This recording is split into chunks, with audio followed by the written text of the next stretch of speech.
Tom Morgan Rodsmith. I'm Ric Plante. I'm the bamboo rod maker here at the shop. Today I'm really excited. We're starting our first video in a series of how to make a bamboo rod. We've got our hand mill mounted. We've ordered our bamboo. It's arrived. Today we're going to talk about choosing a culm, splitting a culm, and staggering a node. So I'm really excited to get started making our first rod.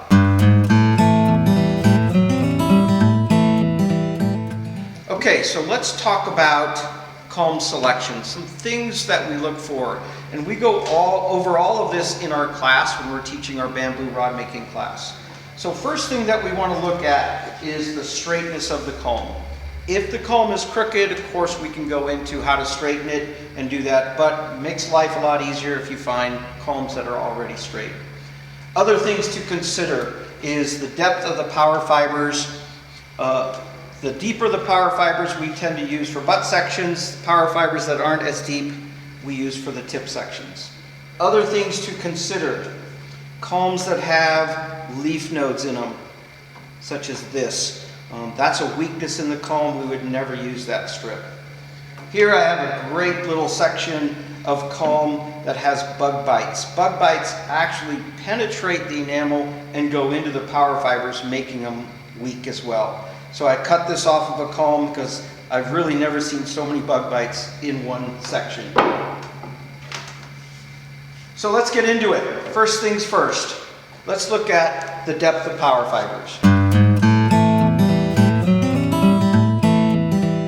Yeah, so when you talk about depth of power fibers, what exactly do you mean by that? Okay, so let's come over here and take a look, Joel. So let me show you. You can see in this culm, we have a lot of power fibers going from the outside enamel into the pith. There's a lot of depth there.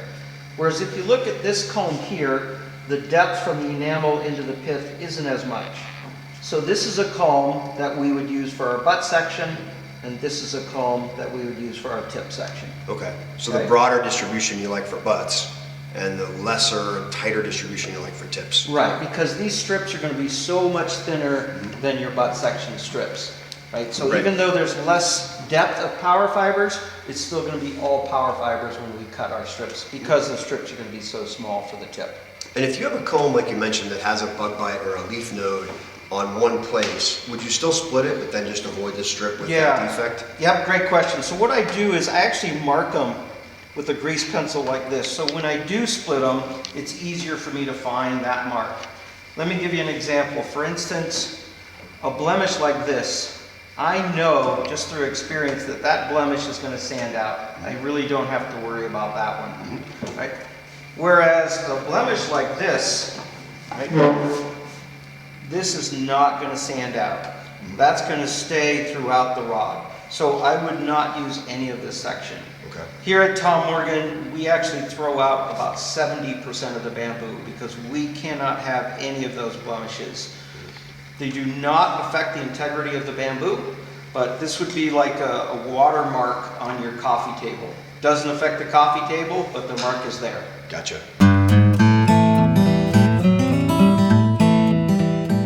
So Joel, let's talk about node spacing and how the culm grows.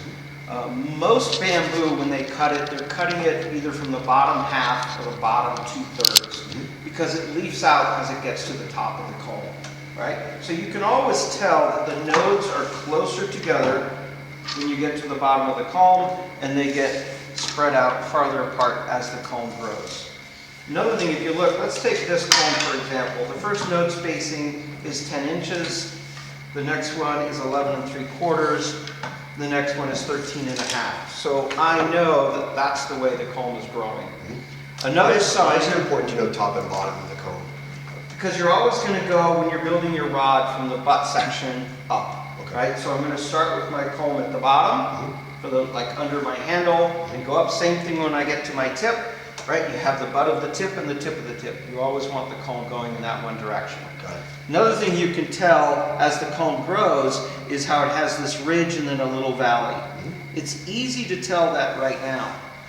Issue comes after you've sanded the nodes and this mark goes away. Sometimes the culm, the node spacing can be very close, within 1/8 of an inch or 1/4 of an inch. So it gets kind of hard to tell at times. So what we do here is we color code the end. So we always know this is the butt section of the culm. We always know that that's the top. And it just makes it easier to keep track. Not a big deal right now, but after they've been sanded, prepared for roughing, you know, it can be tricky at times. So we highly recommend that you color code. And during our class, we color code all the strips for all the students. Okay. Okay, Joel, so another thing about selecting culms, things to think about. For the home builder that might be building, you know, 2-3 rods a year, they may take one culm and build a rod. Here at Morgan Rodsmiths, you know, we're making a couple dozen rods a year, so a lot of times I will be blending the culms. Right, so let me show you what I mean by blending the culm. Here I have 2 separate culms, but if I take this one and I put it here, you can see the node spacing is almost identical, even though these are 2 separate culms. Right, so the reason we do this, we blend it and we kind of homogenize the nodes. If I were to build a rod, just say using one culm, right, and it has a different depth of node of power fibers, and then I use another culm with a different depth of power fibers, the rods are going to feel slightly different. Even though I'm using the same taper, I'm building the same rod. So we think that blending them, you're mixing everything together, you stand a much better chance of creating the same feel of rod after rod. So in a way you're kind of averaging out those variances in power fiber distribution or flex. Correct. Okay. Okay? Because if I were just to build a rod with the depth of power fibers here, it's going to feel one way. Depth of power fibers here, it's going to feel another way. Okay. Okay.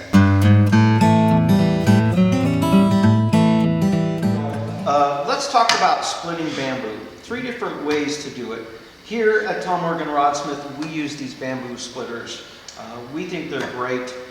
You get consistent width in your strips, and also, in my opinion, makes the strips straighter. Which, of course, you can straighten strips, but again, we want to make life as easy as we can when we're making a rod. Another way to split strips, and a lot of people use it, is with a froe. All you have to do is take your froe, pound it in, and just twist it, and you can split your culm. First thing you do is cut it and split it in half, and then take those halves, go in half again, and in half again. People who are really good at splitting with froes can get strips down to about 1/4 inch in width. They do a great job. Are there options for the splitters to make smaller strips? Yeah, great question. So we sell these in different fins, right? So this is an 18 fin, probably our most popular for the home builder, right?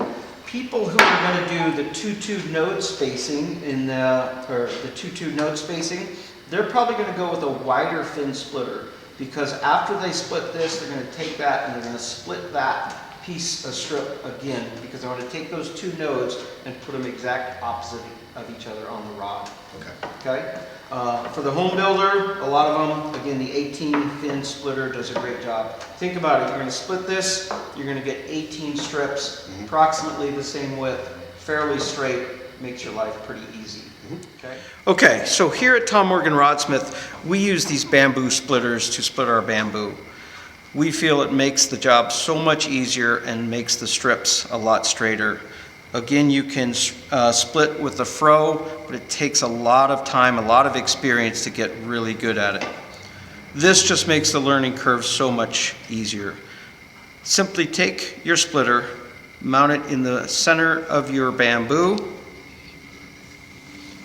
If you're not sure how wide your strips are going to be, I can simply tap it, pull my splitter off, and I can measure the width of my strips. Again, the width of your strips is going to be different based on the amount of fins and the diameter of your culm. First thing you need to do is just give it a tap, get the splitter going. You can see I have nice consistent width on all my strips.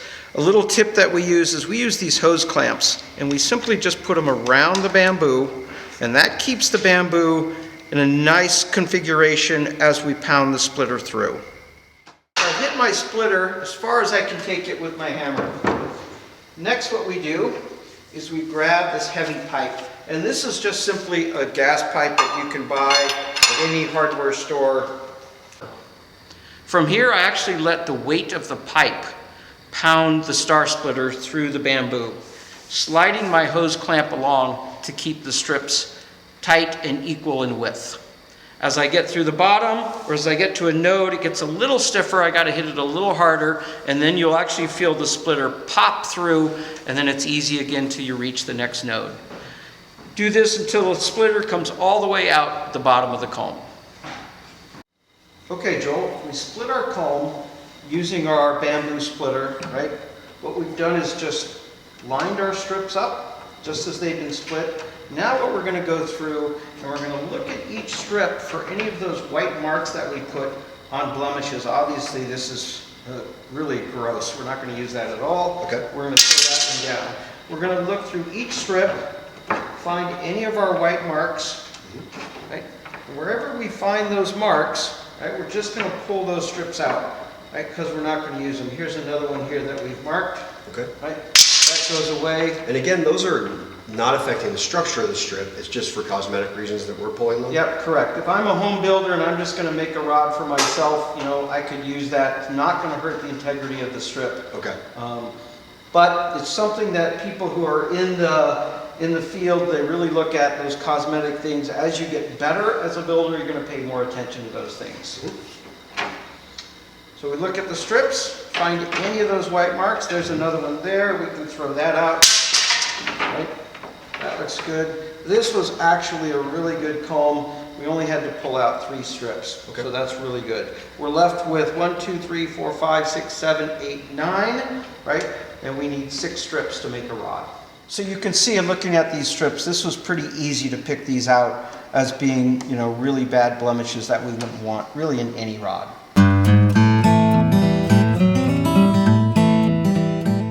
Okay, Joel, these strips are for a 7.5 foot rod butt section. So we never want a node to fall under the ferrule. That could be considered a weak spot.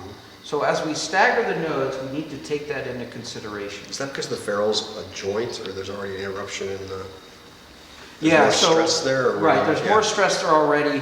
And again, just like in a graphite rod, a lot of times when they break at the ferrule. It's kind of a weaker point. So we want to make that joint as strong as possible. So we don't want to put a node under the ferrule. If we can avoid, we'd like to keep it at least 2 inches away from the node. Okay. First thing we're going to do is we're just going to slide our strips, right? And I'm going to take a measurement. We know that a 7.5 foot rod, half of that is 45 inches. So when you say slide, you're just offsetting this node so it's halfway between the adjacent nodes? Yep, so I'm going to start with it in the middle of the 2 other nodes. Okay. I want a minimum distance of 4 inches. We don't like to get the nodes any closer together than that. So on all of our Tom Morgan rods, you'll find the node spacing to be at least 4 inches apart when we stagger the nodes. So I need 45 inches. Going from here, I can see I have 45 inches here, and you can see the first node is 5.5 inches away. So I would be in great shape there. Okay. Right?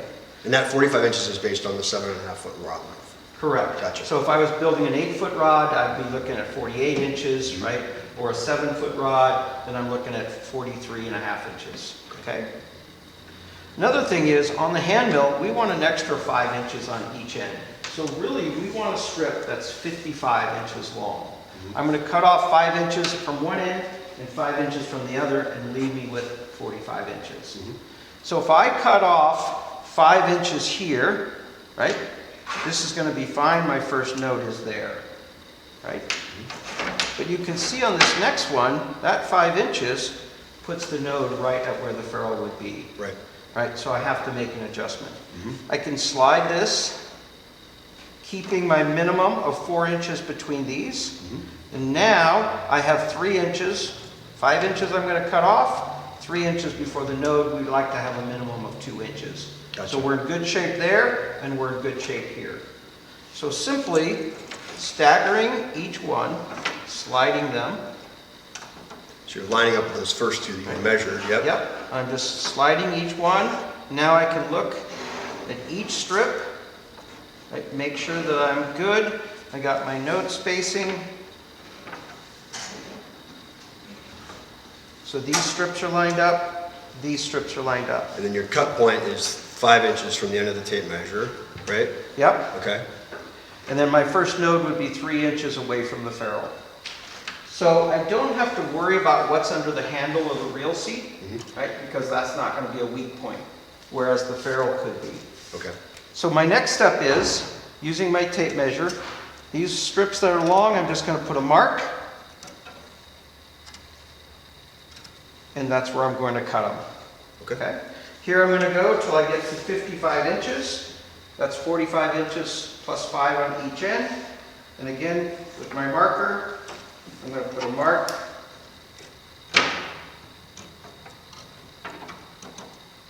And that's where I'm going to cut these strips.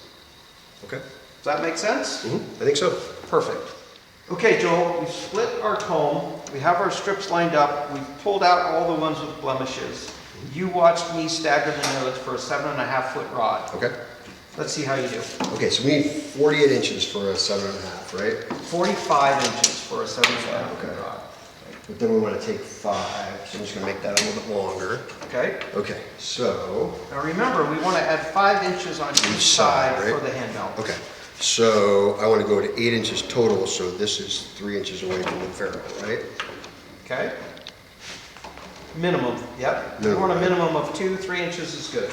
Just kind of bang in there, okay. Let's see, 8, okay. And then I'm going to take this and go in between, and line up like this, this. Just line up all the nodes. I'll be doing this a little bit out of sequence from the way you did it, but That's okay. okay. And then now I want to make sure that I'm safe. So I've got my 5 inches for the hand mill, and that gives me 3 inches before this node, Yep. and this node, and this node, and this node, and then the nodes themselves are 6 inches apart. Yep. That's So that's good with my minimum here and my minimum node spacing all Yep. along, right? okay. So go ahead and mark this where you're going to cut them off. Okay.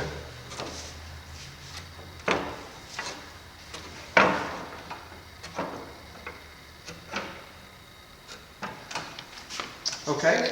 Next thing, now that we have our Hold on a strips- second. I want this to be right where that note mark is, don't I? Yep. You want Okay, those so I'm to gonna be move those right up. there. Okay, gotcha, okay. Okay.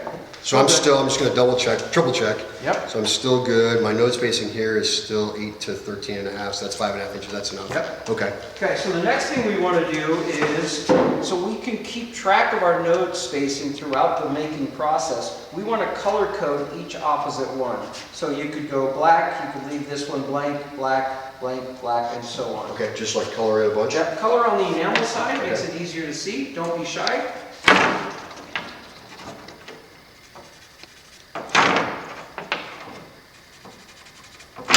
So these are just showing are the ones that are offset. Okay. Right, so now we know that all those that you colored black have the same node spacing. All the ones that are not colored also have the same node spacing. Okay. So as we go through the making process, you'll be able to pick them out real easily. Okay. Okay? And again, we need 3 strips of each node spacing. You can see you've got 1, 2, 3, 4 of those. 1, 2, 3, 4, 5 of those, so you have plenty of strips. Okay, great. Why is it an advantage to have extra strips? You know, I like to say everything comes out perfect every time, but sometimes mistakes happen, right? So it's good to have an extra strip to fall back on. So here at Morgan Rodsmiths, we use what's called the 3-3 node spacing. There's a 2-2 and also a stair step. So in the 3-3, it simply looks like this. You have a node, blank, node, blank, node, blank. So you never want 2 nodes together on your strips. Okay, Joel, you just finished staggering the nodes on your butt section. Now we have to stagger the nodes on our tip section. There's one more thing to consider here. Obviously, we don't want a node under the ferrule. We talked about the weakness. But now on a tip section, we don't want a node under the tip top either. So we try to keep each of them at least 2 inches away. I like to, even if I can, get it farther away from the tip section. Okay. All right? So let's see how we're going to do. First thing I'm going to do is I'm just going to take my strip, and I always start by just dividing the 2 existing nodes, just to kind of give me a ballpark as where I am. All right? Next, take my tape measure. I know my rod is 45 inches, right? And I'm going to have 5 extra inches on each side, so I need a strip that's 55 inches long. If I look at this, I'm going to cut off my first 5 inches, so that put this node way down. But let's go from 5 inches to 45, right? So I have to go to 50 inches. So I have no node here, which is great. I'm way away. I got like 7 inches there. Cut off my 5 inches. I have 8 inches there. So this strip is great. Now I got to see what can I do with the second strip and stagger the nodes. If I cut off 5 inches, you can see that node's going to be within 1 inch. Too close, right? Too close, yeah, way too close. So let's slide it. It's at 1 inch now. There's 2 inches, 3 inches. There's 4 inches. So that's going to put me 4 inches away from the tip. And you like to be more than 2 inches just where the tip top is, the tip of the tip. Right. Okay. Okay, because when you're catching a big fish with this rod, you want that tip to stay intact. Yep. So I go from my 5 inches, I add 45 inches, that puts me to 50. And you can see this rod, this strip is going to get cut off right here. So that node is actually going to get cut away. I'm in great shape here. Okay. I have no node. This node's going to be, what's that, 11 and a half inches away. This one is 7 inches away. Right? This one here is 8 inches away, and this one is actually 4 inches away. Okay. So now... Do you ever need to check the intermediate spacing as well as the top and the bottom, just to make sure nothing's gotten too close? So if we wanted a minimum of 4 inches, right? So I can look at these and say, okay, here I'm at 10, 1, 2, 3, 4, 4 3/4 inches. I'm in good shape there, okay? So I would be able to mark these. That's where I want to cut them. Come down here at 55 inches, mark them again, because I know I'm going to cut off 5 inches, that node is going to get cut And we do the same thing as with butts, right? So we take this one and line it up like that. Yep. And then this one line it up. Yep. Oops, sorry, I got caught there. But they just line them up the whole way across the board. Right. And And mark now, I'm going to have you do it. them. Okay. Okay? So I'm going to put them back where they were. All right? All right. Here's the tape measure. Remember, you're building a 7.5 foot rod, Okay. which is a 45 inch section. You I'm want gonna go 55 inches, Okay. and you don't want any node under the tip top or the ferrule. Okay. So here, I'm going to take this guy and go 4 inches, 5, so 9 is where I want that ideally, right? Okay, that So would be 4 great. inches from the tip top, and my 5 inches I'm cutting off for the hand mill here, and then I've got 9 there, and then I'm going to stagger this halfway and kind of see where I'm at, right? So this is my cut line. I'm okay, I've got a lot of distance to that node. I'm not really measuring it, but I know that's more than 3 inches or 4 inches. And then down here, when I get to my 55 mark, 1, 2, 3, 4 inches here. Remember, you're going to cut off 5 inches. Oh, I'm cutting off at 50, that's right. Yeah. So yeah, that node's not under the handle, that's right. So it looks the same as yours. Yep. So And that then I'm node's gonna 50, get and then cut I'm to 46 basically, so I'm 4 inches here to this node. 40, I guess 3.5, it's a little close. Yeah, that's fine. That's okay, yep. Yep. Oh, because it's under the handle, or no, it's 2 inches away from the ferrule, so 3.5 is okay. Yep. Right, okay, and then if yeah, so I think everything's okay. I'm just checking the intermediate spacing here. These all look like they're far apart. Yep, don't even have to measure. Don't That's have well to really beyond look, 4 but they're inches. more than 4, so I'll come Okay. back and take this guy and line him up, Yep. and then line this guy up, line this guy up, just staggering back and forth, that guy up, that guy up, that guy up, and then now I can mark my cut point here. Yep, go ahead and mark them. Okay.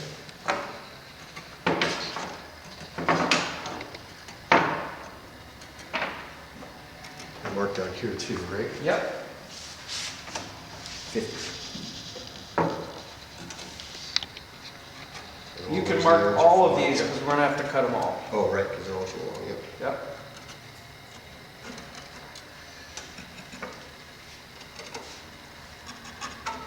Okay, And there you go. great. You're all set. Well Makes done. sense. Okay, thank you. So Rick, I just had a couple questions as we went through that section of the class. First of all, can you talk about how you get bamboo and if there's any considerations for storing it at home? Yeah. First, if you're going to buy bamboo and store it at home, we recommend that you store it inside. You don't want to leave the bamboo outside on the ground. It can get wet and get moldy and that kind of stuff. So best way to store it is in your garage in a dry environment. A lot of people take their bamboo and they'll put it up in the rafters and let it sit there. If you store it correctly, it will last for years. There are still some bamboo rod makers around the country who are using bamboo from pre-embargo, pre-World War II, and the bamboo is still good. There's nothing wrong with it if it was kept correctly. So you can store bamboo forever. Okay. We are very fortunate here at Morgan Rodsmiths. One of the people who imports bamboo lives right over the hill from us in Livingston. So all we have to do is give him a call and he brings us bundles of bamboo. We always have a few bundles here at the shop for people that come in and they want to go home with a few sticks. We have them here for them. Okay. What are some of the other options for node spacing? I know you said that we here at the shop use a 3x3 spacing technique. Yeah, we use the 3x3. It's we think it's the easiest and it makes for a great rod. Some people will do, and I'll kind of lay this out for you, what they call the stair step. So each strip, right, just like you're going upstairs, you can see the nodes stagger going in one direction. So they'll go around and then they'll continue up the next one. So that's the stair step. The other one is what they What's call... the challenge of using this technique? Challenge of this is if you were to break one of these strips when you're making it, something happens to it, you've got to find a strip that now is going to fit into that stair step pattern. So it's a good idea to have multiple strips as you're doing the manufacturing in case something goes wrong, right? You don't have to throw away all your strips. You can actually fill in the one that maybe broke on you. Got it. Okay? Okay. The other one that people use is what they call the 2-2, where they have the nodes actually opposite each other on the rod, right? So what they'll do is they'll take a strip, they'll cut it wide, and then they'll split it in half, and they'll number them 1 and 2, or 3 and 4, 5 and 6. So when they're putting their 6 sides together, these two nodes are exactly opposite. The idea behind that, as you can see, this bamboo kind of has an arc to it. Now you take these two and you put them together and they work against each other to keep each other straight. So that's some of the theories on the 2-2. They think that it makes for a nice straight rod. Okay. And then I had a note here as well. So we used a splitter when we were showing how to split this. How do I get a splitter and what sizes are available? Yeah, great. We use the splitters here at the shop on all of our rods. It just makes splitting so much easier. So we sell them here at the shop. We have 3 different models. We have a 10 fin, an 18 fin, and a 20 fin, right? A 12, 18, and 20. 12, 18, and 20, Gotcha. yeah. Okay. Depending on the diameter of your culm, that will affect the width of your strips, right? So if your culm is 2.5 inches in diameter, the strips are going to be a certain width. If it's 1.5 inches in diameter, they're going to be a different width. So a lot of people, the 18 The smaller the culm, the smaller the strip, right? Right. Is that true? Okay. Yeah. Some people will buy the 20 fin for their tip sections, and they'll buy either the 12 or the 18 maybe for the butt sections, because the strips are a little wider. So today we went over Culm Selection, splitting and staggering the nodes. Join us next time when we'll get into how to prepare the dams on the inside and the nodes on the outside, and we'll show you our rougher.